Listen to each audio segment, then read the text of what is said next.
I know you can do things just for enjoyment, but you will enjoy it more if you feel like you're pushing yourself, because you get that sense of achievement, which is really why we do anything.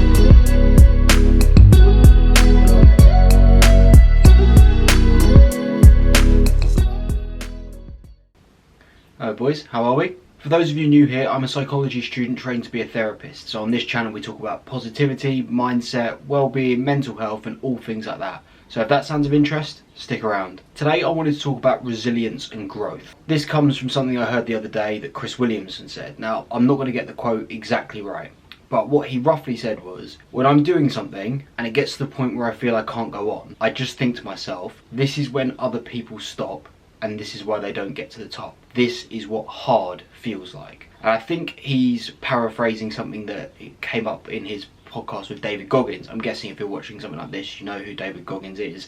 So I sort of wanted to expand on that idea of this is what hard feels like and why it's important to push through those situations rather than stop. We hear a lot of phrases about only comparing yourself to yourself, not comparing to other people. The man in your mirror is your only opposition, and they're all a bit cliche, but they are very true. The reason for that is because you, in reality, have absolutely no idea what anyone else's situation is. So you're comparing yourself to someone that you don't really know.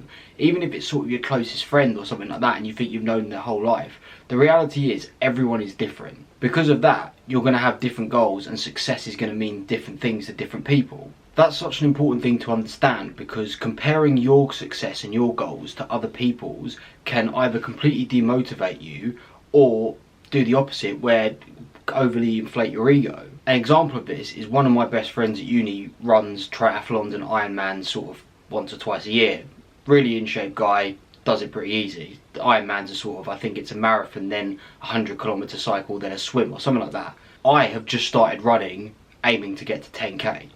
If I was comparing myself to him, I'm just going to make myself miserable, because he's probably been running since he was a little kid. He doesn't have a heart condition like I have.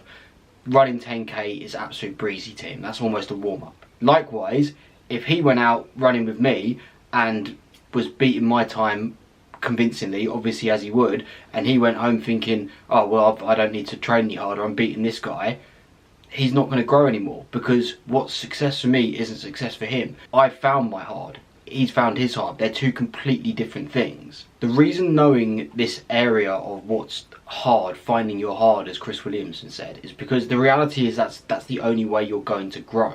Again, a lot of cliches about staying in your comfort zone and growing and things like that. And it's talked about a lot in Stoicism in terms of putting yourself in uncomfortable situations to grow. But the reality is that is true. It's basically like doing progressive overload with your life or your body.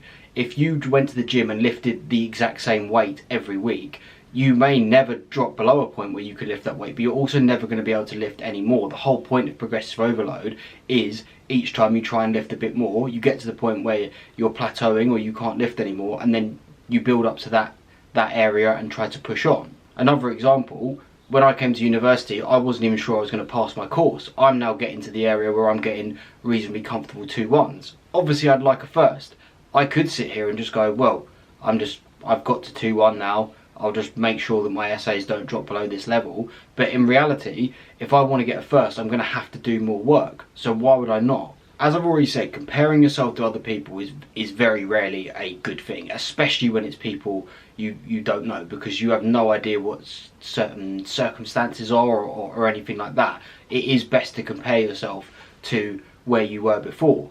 The only time it can come in a good light is if you have the idea of, well, if he can do it, I can do it. And again, that can be dangerous, because like I said, you don't necessarily know their circumstances. But when it's something very broad, that's different. Going back to the running example, one of the things that made me start running, one of my closest friends ran the London Marathon the other week. 4.5, 5 hours, 26.2 miles. I am likely never going to run a marathon. However, I do know the guy very well.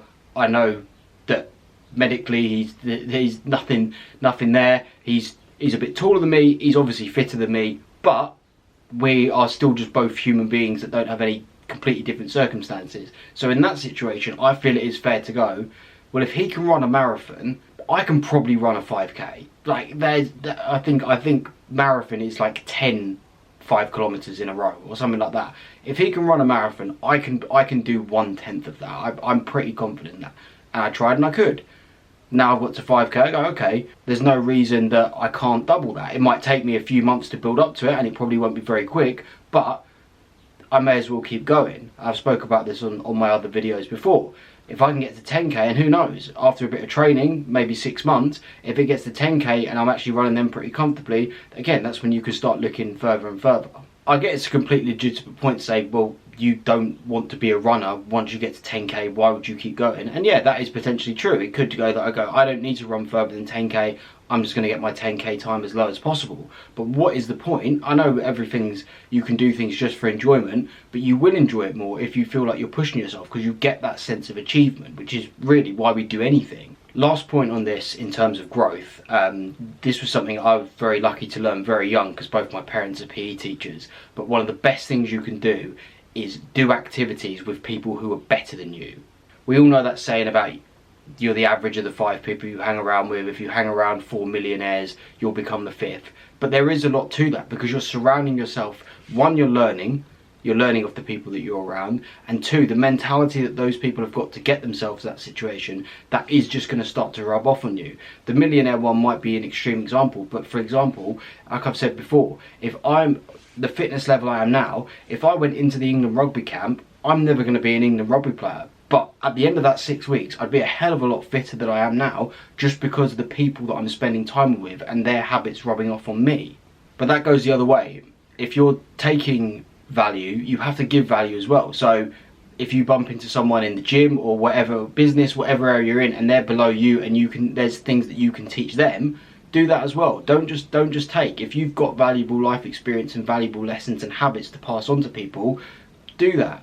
That's what I tried to do with this channel. I'm not a gazillionaire, I'm not a professional athlete, I'm not top 1% in anything really, but there are a few things that I'd say I'm better than the average person at, and I do have life experience being the age I am. So next time you get to a situation where you want to give up or you want to stop, don't. Just think, this is difficult, but that's okay. This is what's hard for me. Let's push on. Let's see what else we can do. Thank you for making it all the way to the end. I do appreciate you guys who stick around. If you did find any of it useful, please do consider liking and subscribing. As always, comment any other thoughts you have below, and I will see you in the next one. Until then, take care, lads.